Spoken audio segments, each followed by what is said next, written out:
joy found, happiness in God rediscovered.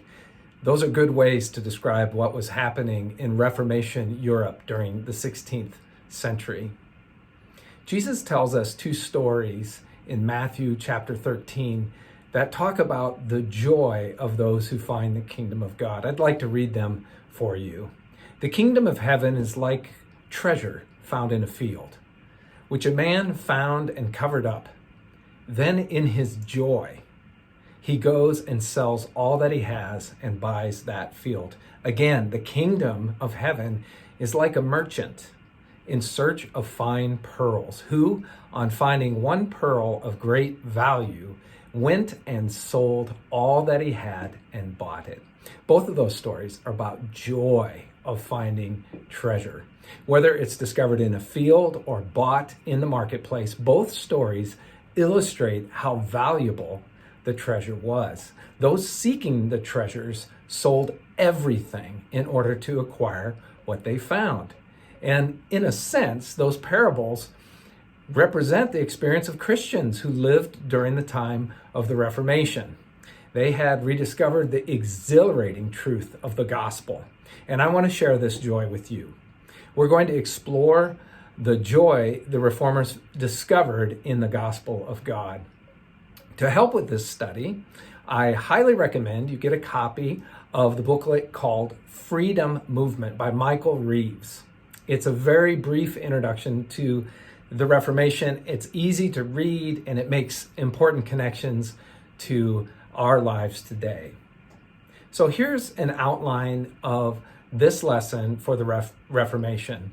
We're going to talk about the necessity and the leaders. In the second video, we'll cover the message, the movement, and the legacy.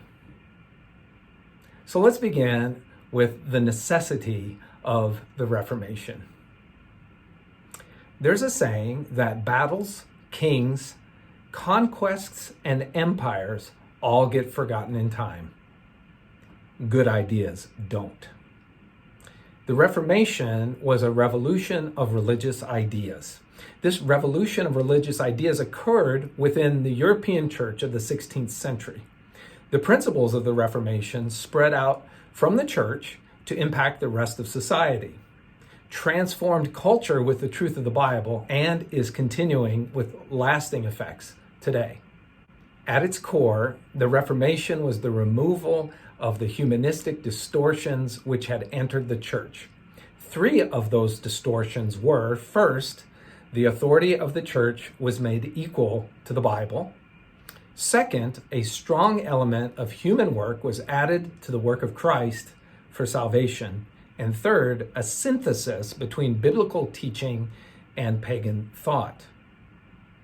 The most famous illustration of this need for reformation in the church was the sale of indulgences. John Tetzel, 1465 to 1619, was the Grand Commissioner for Indulgences in Germany.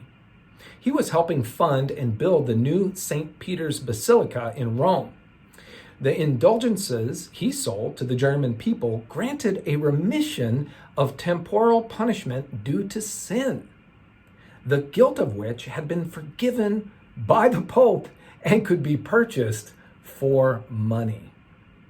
This corruption in the church was challenged by the reformers who wanted to return to biblical faith. And that brings us to our second part of this video introduction to the Reformation, the leaders of the Reformation. There were many leaders who contributed to the transformation of Europe during the time of the Reformation.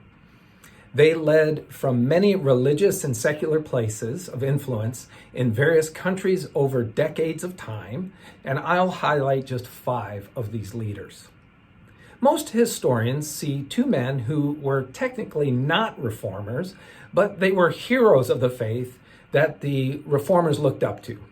John Wycliffe and John Huss emphasized the Bible over the traditions of the church. John Wycliffe in England, 1330 to 1384, was called the morning star of the Reformation. He translated the Bible into English, which at that time was illegal. After his death, his body was exhumed from the grave, burned, and he was declared a heretic. John Huss, in modern-day Czechoslovakia, 1369 to 1415, added fuel to the fire. John Huss's last name sounded like goose in his language, and so Goose was the nickname his friends gave him. And he was burned at the stake for his religious ideas. And that is where we get the phrase, his goose was cooked. John Wycliffe and John Huss were examples to those who followed after them. Their example was a source of inspiration.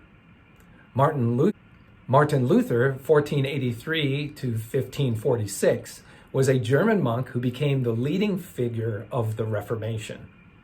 While studying the Bible in his cell, he struggled to understand what the Apostle Paul meant in his letter to the Romans. Romans 1:17 was a very important verse. For in the gospel, the righteousness of God is revealed, a righteousness that is by faith from first to last, just as it is written, the righteous shall live by faith. What on earth can that mean? And what exactly is the righteousness of God?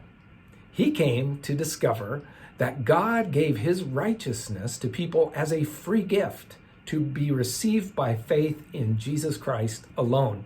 Eventually, he came to the most famous moment of the Reformation on October 31st, 1517, when he posted 95 theses for debate on the door of the Castle Church in Wittenberg. He challenged the sale of indulgences and raised complaints against the practices of the church. Another leader was John Calvin. His years were 1509 to 1564. John Calvin was a reformer in France who moved to Switzerland. In Geneva, he applied the Reformation truths discovered from the Bible to the whole city.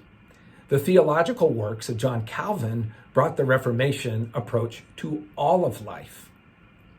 William Tyndale, 1494 to 1536, translated the Bible to English and was the leading figure in the Reformation in England.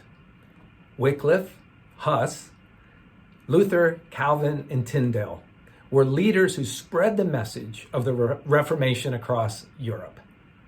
But what was the message of the Reformation? What are the lasting effects? And what difference should that message make to our lives today? Those questions are answered in our next video.